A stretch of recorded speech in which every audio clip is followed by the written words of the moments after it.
आपल्या बोटावर सुंदर बॅलन्स होणारं हे फुलपाखराचे देखणं खेळणे.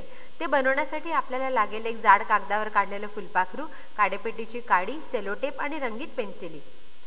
सुरुवातीला फुलपाखरू त्याच्या आउटलाईनवर व्यवस्थित कापून घ्या.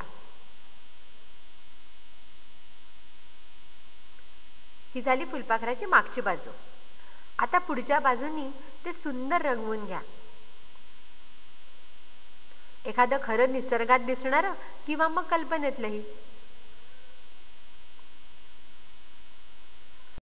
आता एका काडेपेटीच्या काडीचा मसाला काढून टाका आणि ती फुलपाखराच्या मागच्या बाजूला मधोमध सेलोटेपने अशी चिकटवा की तिचे साधारण 1 सेंटीमीटरचे टोक फुलपाखराच्या बाहेर राहील.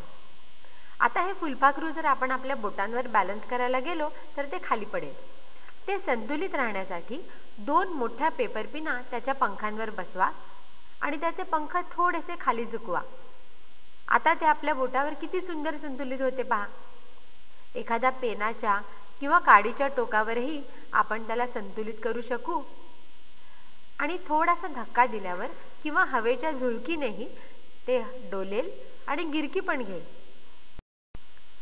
आहे की नाही अगदी मोहात पाडणारं फुलपाखरू.